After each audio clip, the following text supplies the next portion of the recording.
ఇయ్యలేదు. అసలు ఒక మాటలు చెప్పాలంటే ఆ కాంగ్రెస్ అభయహస్తం అనే మేనిఫెస్టో ఏదైతే ఉందో అది ఈ శతాబ్దపు అతిపెద్ద మోసం. అది ఈ శతాబ్దంలోనే అతిపెద్ద మోసం ఏదైనా ఉందంటే కాంగ్రెస్ అభయహస్తం అనే మేనిఫెస్టో. ఒక్క వర్గం కాదు, అందరినీ మోసం చేసింది. ఖార్గే సాబ్ వచ్చి చేవెళ్ళలో చెప్పిండు 10 లక్షలు వాళ్ళు ఇస్తే 12 లక్షలు మేము ఇస్తాం, దళితులకు 18% వాటా ఇస్తాం ప్రభుత్వ కాంట్రాక్ట్లలో. ఇచ్చిర్రా? పెంచుతామన్నారు, పెన్షన్లు పెంచినరా? ఇంకెన్ని చెప్పినా ఒకటి కాదు, ఇన్నునే ఎంతో ఇంత పెద్ద లిస్ట్ ఉందని. నేను ఫస్ట్ మహేష్ని కోరేది ఏంటంటే ఫస్ట్ మనోళ్ళకి నేర్పిను అలా మేనిఫెస్టోలా ఎస్సీ ఎస్టీ డిక్లరేషన్లా దళితులకు ఇచ్చిన మాటలు ఏంది, ఉత్త దళిత బందే కాదు. వీళ్ళెంత లంగలంటే ఏది పడుతుందో చెప్పుకుంటా మీరు నోటికి ఎంత వస్తే అంత. ఆ శ్రీధర్ బాబు అంటే ఆయన రాసిండు మేనిఫెస్టో, చైర్మన్ అయిన దాన్ని. నేను అసెంబ్లీలో ఆయన లేచినప్పుడల్లా అడుగుతా, ఏమైనా నువ్వేగా చైర్మన్, నువ్వు ఇలా బాగా నడుపుతున్నావు, ఇస్తామండి అంటాడు. ఇస్తామండి అంటే నువ్వే చెప్పినావు కదా 100 రోజులు ఇస్తా అని. 100 రోజుల్లో ఇస్తా, 6 అయినా ఇటు సూర్యుడు అటు పొడిచినా అని డైలాగులు కొట్టింటే మేం కాదు. అందుకే అడుగుతున్నాం. 100 రోజుల్లో చేయలేదు కాబట్టి 600 రోజులు అయింది కాబట్టి అడుగుతున్నాం బరాబర్. అంటే వాళ్ళకు ఉక్రోషం వస్తాను.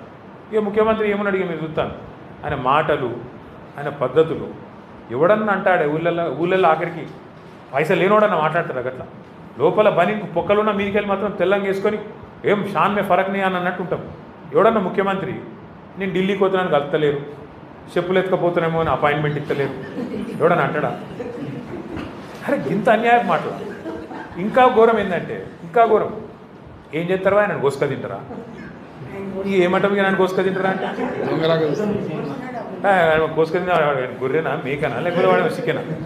కోసుక తింటారా నన్ను? ఏం చెప్తారు మీరు అంటే నేను గద్దె మీద కూర్చున్నా, ఇప్పుడు నన్ను ఏం బిక్తారు మీరు అంటుండు. మరి ఏం బిక్తారు అంటే మరి పీకేది మనమే చూపెట్టాలి. రేపు లోకల్ బాడీ ఎలక్షన్ రానే వచ్చింది అంటే ఆయన ధీమా ఏంది? ఇప్పుడు డాక్టర్ అంబేద్కర్ గారు మన రాజ్యాంగ నిర్మాత, భారతరత్న, పాపం పెద్ద మనిషి అన్ని ఆలోచన చేసిండు, అద్భుతమైన రాజ్యాంగం రాసిండు. కానీ గిసొంటి లంగలు ఉంటారని ఆయన కూడా ఊహించారు. గద్దెనెక్కివ్వండి మళ్ళీ తిరిగి 5 ఏళ్ళ లోపల దించే అవకాశం లేదు. ఎక్కినానుకో కూర్చోవాలి, మళ్ళీ వాడిని దించాలని మళ్ళీ 5 ఏళ్ళు చూడాలి ఇంతదాకా. పాపం ఆయన కూడా పెద్ద మనిషి రీకాల్ వ్యవస్థ అని పెట్టలేదు. కొన్ని దేశాలలో ఉంది రీకాల్ అంటే ఇచ్చిన మాట నెరవేర్చకపోతే మళ్ళీ వెనక పిలుచుకునే అధికారం ప్రజలకు ఉంటుంది. గట్సోంటి వస్తే ఇటువంటి లంగలు కూడా భయపడతారు. లేకపోతే ఏంది, ఎవరు నన్ను ఏం బిక్తారు మీరు? ఏమనంటే కేసీఆర్ మీద బట్టగాలుస్తా, వేస్తా, తెల్లారులేస్తే డైలాగులు కొడతా, కేసీఆర్ని తిడతా, ఏమేమి మాటలు ఆయన ఇంటే ఆయన నోటికి మొక్కాలి. గుడ్లు వీకి గోటిలాడుతాడు, మెడల పేగులు వేసుకుంటాడు, బట్టలు కూడా తీసి కొడుతున్నాడు. వీడు ముఖ్యమంత్రి. మళ్ళీ వానేమన్నా తిరిగితే నాకు బలపాటు, ఇదో పెద్ద కథ. మళ్ళీ వాడిని గట్టిగా ఏమన్నా అన్నా అనుకో, మా లచ్చనని అంటాడు, నువ్వు తిట్టాను సార్ అంటే. నేను తిడతలేనే వాడు చెప్పినే చెప్తున్నాను, నేను చెప్తున్నాను ఆయన భాషలో ఆయనకు అర్థమయ్యేటట్టు చెప్తున్నా అని చెప్తున్నా. ఏం చెప్పాలి మరిగా? ఇప్పుడు కుక్క కాడుకు చెప్పు దెబ్బ. మరి ఏం చేయాలి? నేను మాకు ఇష్టం లేదు తిట్టుడు, ఆ భాష ఇష్టం లేదు, కానీ తప్పలేదు. ఎందుకంటే ఆయనకు ఇంకో భాష అర్థమైతలేదు. నిన్న కూడా కేసీఆర్ తుంగతుర్తికి, కోదాడకు, సూర్యాపేటకు చివరి మడి వరకు నీళ్ళు ఇచ్చింది కేసీఆర్ కాళేశ్వరం ద్వారా. అది ఆయనకు తెలుసు, తెలియదని కాదు. కానీ ఎంత లంగా అంటే ఈయన వచ్చినాక 2 ఏళ్ళ నుంచి నీళ్ళు లేవు. అన్నీ తెలుసు, ఇది తెలుసు అది తెలుసు.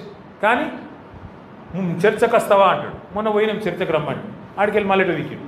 మళ్ళీ చర్చకు వస్తావా నిన్న డైలాగ్. ఏమనాలి? చర్చకు పిలిస్తేనేమో పారిపోతాడు పిరికి సన్నాసి. మళ్ళనేమో చర్చకు వస్తావా కేసీఆర్, నాగార్జున సాగర్ కట్ట మీదకి వస్తావా? మేమన్నాం ఇక రారాబాయి మరి మేడిగడ్డ బరాజ్ మీదకి రాయిగా, ఆడిడేందుకు మంచిగా ఉంది, అది కూలిపోలే. నువ్వు కూలేశ్వరం అని నీకు నెత్తి బాగలేక నువ్వు అంటున్నావు. కానీ నిన్నగాకమన్నా మా జగదీశ్వర్ రెడ్డి గారు వేయచ్చు మొత్తం మేడిగడ్డ బరాజ్ మీదనే కారు నడుపుకుంటా, ఒక ఇక్కడనే కుంగింది, ఒక ఈయనే నా కారు ఉంది చూడుండ్రి అనుకుంటా ఆయన ఇలా ఆడ పెడతాడు సూర్యాపేటలో. నేనేమంటున్నా అంటే ఇంత మోసం, ఇంత దగ ఒక దళితులనే కాదు, ఏ వర్గాన్ని విడిచిపెట్టకుండా అందరికీ. ఆడబిడ్డలకు చెప్పిండు నెలకు 2500 ఇస్తాను, ఎదురు చూస్తాను. 1,68,00,000 మంది ఆడపిల్లలు 18 ఏళ్ళు నిండిన వాళ్ళు ఉన్నారు రాష్ట్రంలో. వాళ్ళందరూ ఎదురు చూస్తాను, ఎప్పుడు వస్తాయి 2500? వచ్చినాయా?